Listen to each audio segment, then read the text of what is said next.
And we have been married for a little over 2 years. Almost 2.5. Almost 2.5. And yeah, tonight we're going to talk about being alone when you can't be alone.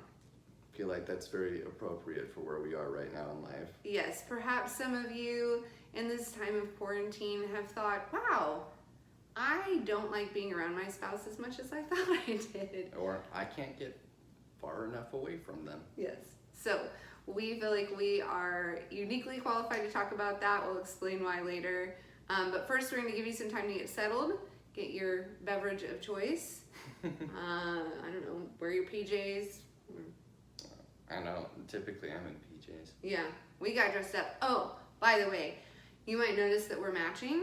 That is not an accident. We match every day. Well, not our PJs. Not our PJs. But if we're going out in public, we match all the time. Mm-hmm. And so that's really our expectation for you, is that you would do that as well, because if you really love each other, you will wear matching clothes. Anyways, so you can wear whatever you want and go change into matching clothes, get your beverage of choice, and we're going to give you an icebreaker question. So your question is, if you had 8 hours alone without your spouse to do whatever you wanted, what would you do? All right? Should we let them go? Yeah. Go. Go discuss. We'll wait. We'll wait.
Hopefully that didn't start an argument.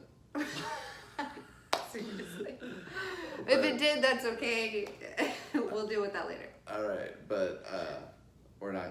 we weren't allowed to talk about communication. That's not true. Okay. We chose a different topic. So our topic tonight is being alone when you can't be alone. And we know we have not been married for very long. However, we do feel like we are uniquely qualified to talk about sharing space all the time because of our situation. We have kind of a unique situation. Would you like to explain? So I have pretty severe epilepsy, and before anyone thinks about it, yes, I've tried all the things, and no, I can't get a dog because a dog's not going to do anything. Yes. It does not help. So Maybe we shouldn't say that. But anyways, woo! Okay. Right. And so because of that, I'm a fall risk at all times, and so I'm either on the couch or being followed by Shannon. Pretty much. So, I mean, literally, we are together all the time. Now, right now, God has given us a little bit of a situation where he can't actually stay at home by himself if I need to leave for, a few hours. But even then, we're doing like 30-minute check-ins and stuff. He has to sit on the couch the entire time, and like he doesn't get any notice. If he is standing, he will face plant. We try to avoid that, and so far have. Yeah. So that's our situation. So right now he can stay at home alone for a few hours, but we have gone through large swaths of our marriage where that hasn't been the case, where literally he comes to work with me, we go everywhere together, we go to the store together, we are at home together, Which is why the matching got fun. Right, so we had to make that fun, so we started matching, which was actually his idea. That usually surprises people. So, yes, we currently live in a 750 square foot apartment, and we are pretty much there all the time, which lots of y'all are experiencing, but we've experienced that for a long time. So we've kind of learned some things that we wanted to share with y'all that hopefully will help you enjoy the quarantine. Enjoy the quarantine. Enjoy the pandemic. Or at least learn from the quarantine. So we kind of came up with a few things that have worked really well for us. The first thing that we have found to be really important is to actually communicate what you need when you're needing some alone time. So I really enjoy journaling. I process through journaling. I practice exercising my faith through journaling. And when I am journaling, I want to be by myself in my head with my journal. But we live in a 750 square foot apartment, and his favorite thing to do is game on his computer with friends. And if he were to fall out of the chair and kick the computer, it would be a disaster. So sometimes he's on gaming with friends and I'm sitting 5 feet away trying to journal quietly. So for a while, I would, get my journal and I'd set up and I would start writing, and I would expect him to notice that I had the journal and then automatically respect that and not talk to me or lower his voice. But he couldn't possibly know that. So we sat down one day and I said, when I am journaling, this is what I need from you. And so we talked through that, and then I also said, and I will just tell you when I'm going to journal, instead of expecting you to constantly be looking at my hands to see if there's a journal in them. So now I will say, hey, I'm gonna journal, and he already knows what I need from him, so we don't have to go through it every time. And then for me, I would say pretty much like first thing in the morning, like just going through her schedule. Yeah, because my schedule is his schedule. Is like when we could space in some of my gaming time where she can either work from a chair close by or not have to be on another end of the apartment and can see me safely. And so just making sure to squeeze some of my, I guess, alone time in. Yeah, that's his version of alone time, is actually being with his friends online. Basically we just at the very beginning of the day say, what do you need today? And then we kind of plan it out. Obviously, it's flexible. We're the king and queen of changed plans, but we try to make sure that we know what each other needs, and then we've talked ahead of time of what it looks like for me to get that time or him to get that time. So a specific start time and end time. That was our next point, Corbin. Well done. So that's the other thing that we have figured out, is that setting a time limit is really helpful. So instead of just, I need you to stop talking to me and I will get back to you later, it's, you know what, I really need an hour to, okay, so one of the things that I like to do, just like for almost alone time, is like kind of putter around the apartment, you know, pick things up, do the dishes, do this little thing that I've been meaning to do for a while, hang this little thing up or whatever. The thing is, the word that I use is putz around the apartment. And one day we looked that up, and it actually is like a mean word to say that like somebody's a putz, he's like an idiot. So, we still use it. So I putz around the apartment. And so I will say, I would like 30 minutes to just putz around the apartment. What that means for him is that if I'm going to be going around and not needing to like watch him or have him out of my peripheral vision, then he has to be on the couch, which we've made as a safe place. So it's nice for him to know that's for 30 minutes. And then he'll say like, I want to get 1 hour in, an hour in, or if I do a specific objective,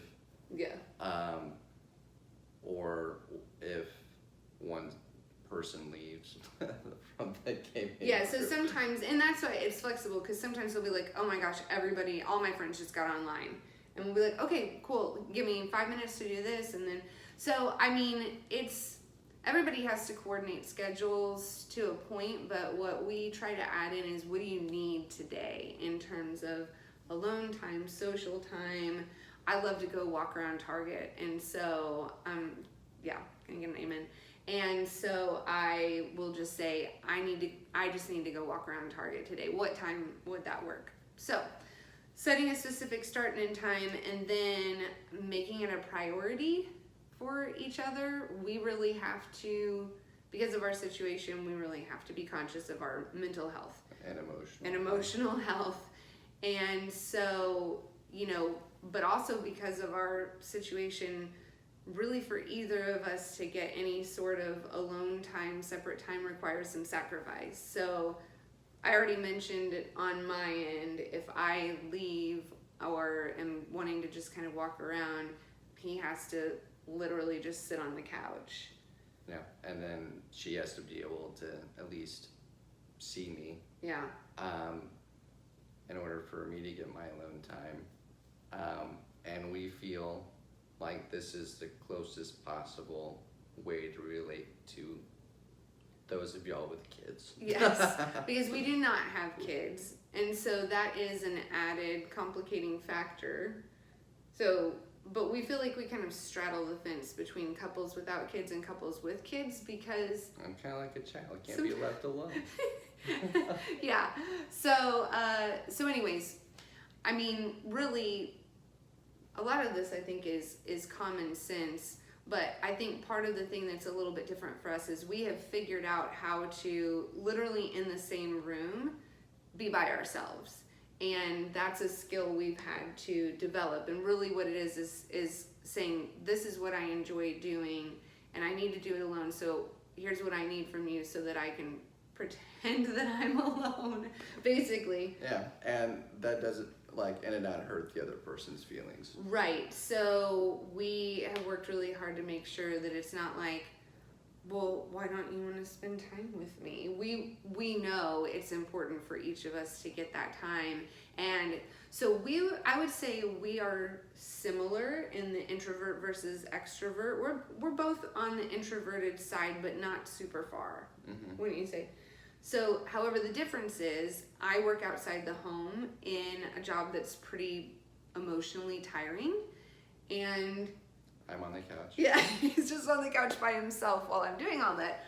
So sometimes I will come home from an exhausting day, or right now, log off my computer or whatever after a really tiring day, and I don't want to talk at all, and I just want to do my own thing. But he's been saving stuff up all day. I have like hilarious things to tell her. He's like, look at all these videos I saved on iFunny. But he'll say, is this a good time?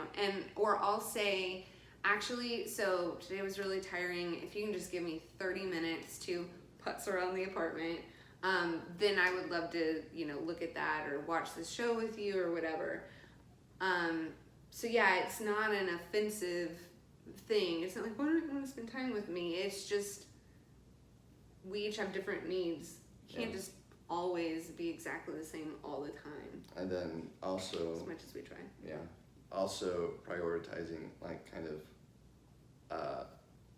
special time together that's kind of different out of just having the TV on and then you'll go to sleep. And so like which we do sometimes too. But like either like actually choosing to watch a movie or play a board game or do a puzzle or something like that, and something that is out of the like generic routine that we follow. And so having that time to kind of make up for the alone time, and then as well as we've even figured out as we're kind of winding down and going to bed, we can literally be doing the exact same thing next to one another and not talk to one another. Yeah. And so I work with kids, I have for a long time, and there's a developmental stage where you engage in parallel play. It's just you're with other kids, but you're kind of playing on your own, and it's before you like learn that you can kind of play together. So we do parallel play all the time, and we'll literally sit right next to each other, we'll kind of cuddle, but he's reading a book and I'm doing word puzzles, and we really enjoy that, and there's no need to talk to each other, interact over it. In fact, we kind of just do our own thing. Yeah. As most of the time it's like, hey, I'm sorry, but real quick. Yes, yeah, we will do that. But yeah. And so that's kind of how we've been able to find or be alone when you can't be alone. Yeah. Especially in a 750 square foot apartment. And I mean, I think it really boils down to, as so many things do in marriage, communication. It's just talking about it and understanding each other's needs and not getting your feelings hurt, and being willing to sacrifice so that the other person can get what they need, but making sure that stays even and all that stuff. Mm-hmm. So our challenge for you going forward from this, and then we have discussion questions, and then your challenge going forward is to work together to come up with an actual plan for prioritizing both individual alone time and together time, and then actually put it into action. Because it does take work. It doesn't just happen at all. Every single day, we start the day by talking about what we need and what that's going to look like and how we're going to get it and what one person's going to sacrifice. So you do have to have a plan, and then you have to actually do it. So that's our challenge. Mm-hmm. All right, so discussion questions. All right, so first one is between the two of you, who needs more alone time? So that's always good to talk through. And then what are some, and these will go up on the screen, what are some interests that you have in common? And can like do together. To, like for us, it's been either putting puzzles together or board games. Yeah. And then if you had, already you've talked about if you had 8 hours alone without your spouse. Now, if you had 8 hours together with no other obligations, that includes no kids, they're taken care of, don't worry, they're fine, what would you do? 8 hours together, no other obligations, what would you do? So we would suggest that you take a picture of the discussion questions when they come up on the screen, and then close your computer, shut it down, and spend some time really talking about it and focusing on each other. Anything else you would like to add? Amen. All right. Amen. Yeah. All right. Well, Have a good time. and